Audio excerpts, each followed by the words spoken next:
Malayalam big boss season 7 പുതിയതായി വന്ന 5 wild കാർഡിൽ 4 വൈൽഡ് കാർഡും വെറൈറ്റി തന്നെയാണ്.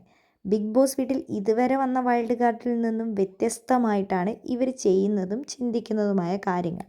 ബിഗ് ബോസ് വീട്ടിൽ എങ്ങനെയൊക്കെ പ്രശ്നങ്ങൾ ഉണ്ടാക്കാം, ആരെയൊക്കെ തമ്മിൽ തല്ലിപ്പിക്കാം, ഏറ്റവും ഡൗൺ ആയിരിക്കുന്നവരെ എങ്ങനെ നമുക്ക് ഫ്രണ്ടിലേക്ക് കൊണ്ടുവരാം എന്നൊക്കെയാണ് ഇവർ ഇപ്പോൾ ഡിസ്കസ് ചെയ്ത് പറയുന്നത്.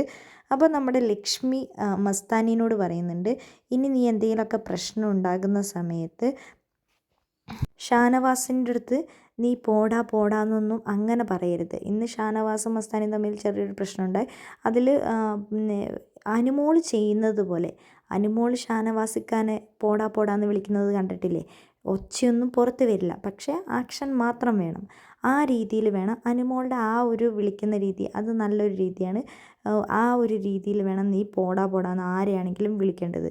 അത് ഫുൾ സൗണ്ടിൽ വന്നിട്ട് വിളിക്കരുതെന്ന് ലക്ഷ്മി പറഞ്ഞ് പഠിപ്പിച്ചു കൊടുക്കുന്നുണ്ട്. ജിഷനെയും പല പ്രശ്നങ്ങൾ ഉണ്ടാക്കാനായിട്ട് പറയുന്നുണ്ട്. അതൊക്കെ ഇവർ കറക്റ്റായിട്ട് തന്നെ ചെയ്യുന്നുണ്ട്. എന്തെങ്കിലും ഒരു പ്രശ്നം വരുമ്പോഴേക്കും ഒറ്റക്കെട്ടായിട്ട് നിന്ന് അവർക്കെതിരെ നല്ല രീതിയിൽ പോരാടാൻ വൈൽഡ് കാർഡ്സ് എല്ലാം റെഡി ആയി കഴിഞ്ഞു. വൈൽഡ് കാർഡ്സിന് എന്തെങ്കിലും വന്നു കഴിഞ്ഞാൽ ആദ്യം തന്നെ പ്രൊട്ടക്റ്റ് ചെയ്യാൻ ജിഷനാണ് ഓടിയെത്തുന്നത്. നിങ്ങൾക്ക് ഏറ്റവും ഇഷ്ടപ്പെട്ട വൈൽഡ് കാർഡിൻ്റെ പേര് നമ്മുടെ കമൻറ്റ് ബോക്സിൽ കമൻറ്റ് അറിയിക്കാൻ മറക്കരുത്.